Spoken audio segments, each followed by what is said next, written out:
Hi, how are you?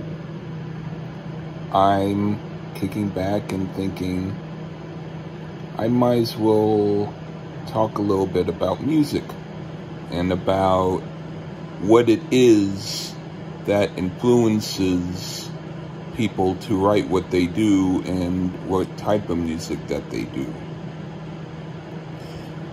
I'll say that the categories of music can be anything from rock to jazz to folk to blues to Broadway to classical and other types too. But I'll specifically talk a little more about classical, just because even though I do write conventional pop songs as well as stuff that's not quite as conventional within the rock and pop category, I do like to concentrate on doing stuff that's either jazzy or classical, and sometimes the difference between jazz and classical is slight, depending upon how you do it and what the emphasis is as far as the beat and the instrumentation.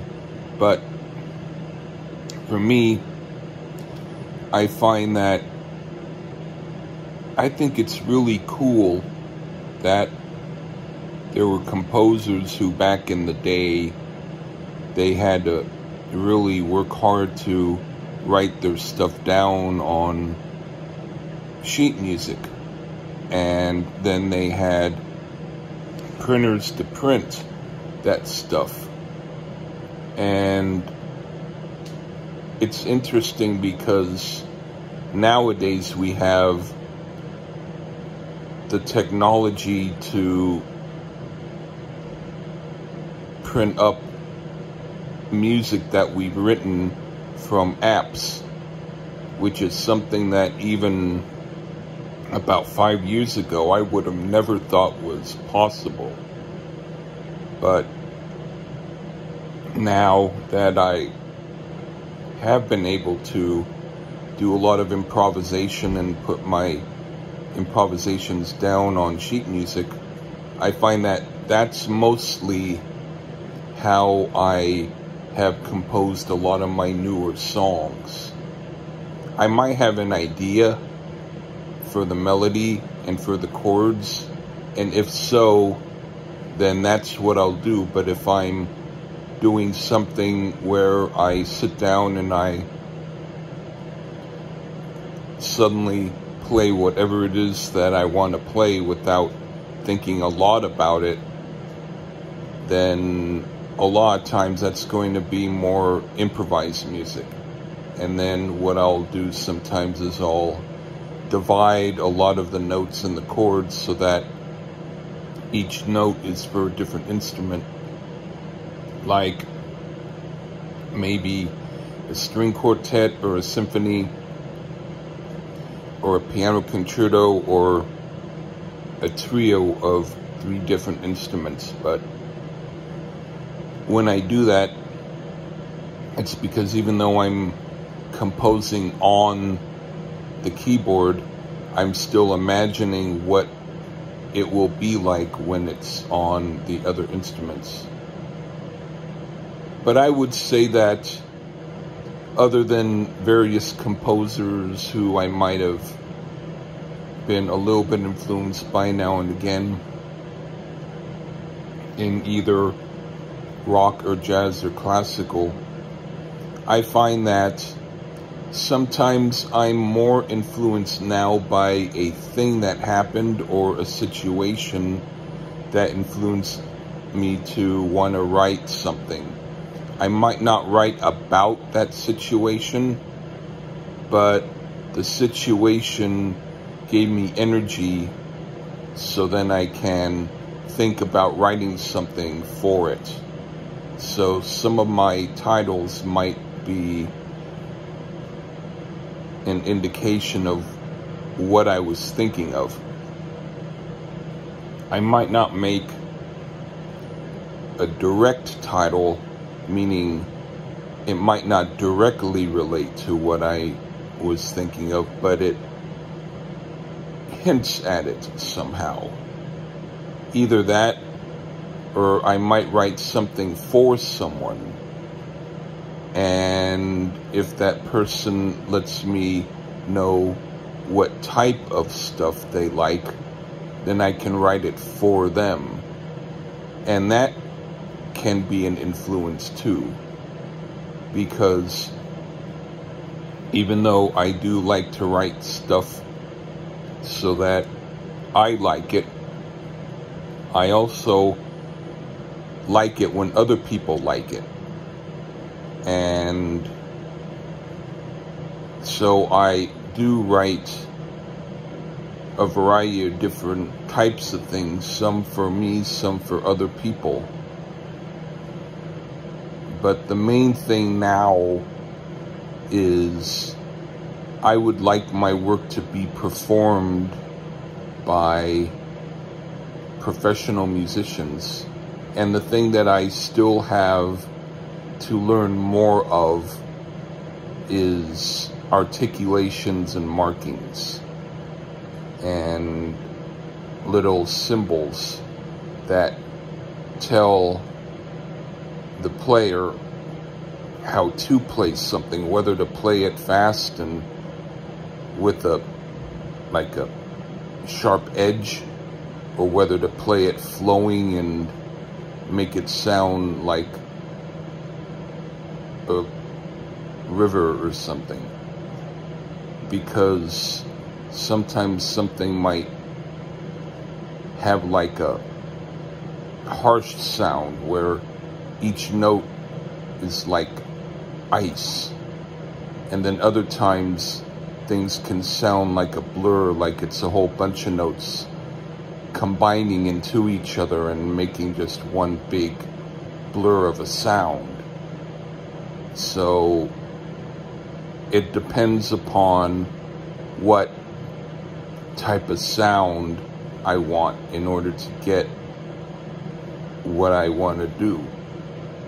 And when I'm playing on piano, in order to get that blurry sound, you can just press the pedal, and the pedal will make the notes resonate longer, so that while one note's on, another note starts and it sounds kind of like an echo in a cave. So that's the difference between that and if I would just quickly tap at the note like I'm a woodpecker tapping at wood, so that the notes are sharp, so that they're really quick, kind of like someone tapping someone on the hand with their finger going tap, tap, tap, tap, or like a nail in a piece of wood going tap, tap, tap, tap.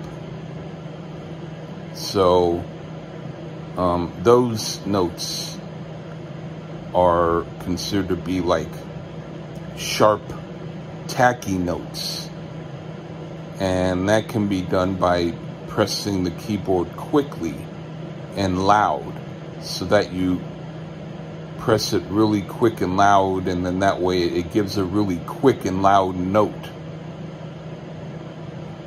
So that's the difference between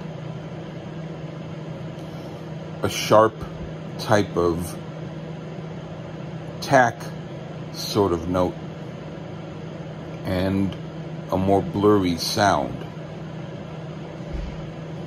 Kind of like the difference between someone who talks slow but says each word a second apart from the other word. Like if someone says slowly, "I told you to go home," as opposed to if someone's slurring and they're saying something like, Well, I guess I was going to the store, but I'm not sure if I was. You know, it's like the emphasis between something that's like, and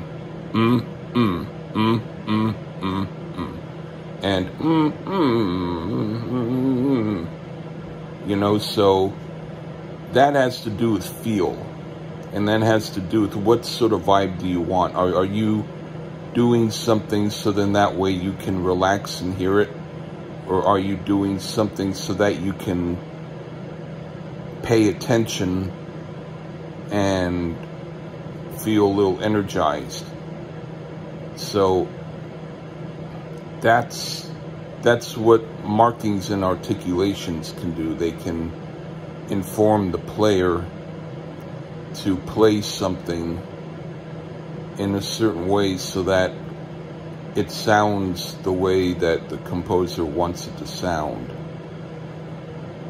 And I've done a little bit of articulation sometimes, but I haven't done a lot of it, and I'm more hoping that maybe I can sometime collaborate more with people who are good at articulations, who have studied them. Because I did take piano lessons, but I didn't go to school for it. I had a personal teacher, but it was still piano class, and I still learned how to read sheet music and all that. So the other thing I'll say is the certain chords that you can play, if you want to play something that sounds like a basic regular song where you do one chord and then you do what sounds like should be the next chord, you can do that. But if you want to change it up by adding a chord that doesn't sound expected, you can do that too. Or you can do some that totally clashes, or also do something where all the chords are random, so that there's no way to tell what's going to come next unless you have heard the piece before, and then you can tell what's coming next because you already heard it. I like to write in all of those ways. Right now, a lot of what I like to do is what I would call like my own logic, which means that maybe certain notes are in relation to other notes in the melody line, but maybe in the chord department, they might be only very slightly related. Because if you can do something that's sort of on a scale as far as up and down in the melody, as long as the chord for that particular note in the scale works with that note, you can make something that sounds like the chords are all over the place and wouldn't ordinarily fit, but they do because the melody carries it through. That's something that I've done quite often. So these are just things that I have thought of when I do composing. Now, when it comes to the type of composer who you like to emulate, whoever it is, if you feel good about that composer's style and you feel like writing in it, then that can help. Because otherwise, if let's say you have an assignment for school to write something in the style of a certain composer, but you don't really care much for that composer's work, you might be able to do something that is like a studied example, like, oh, this composer uses these certain chords in most of what they do, so I can write something with those chords. And you can do it.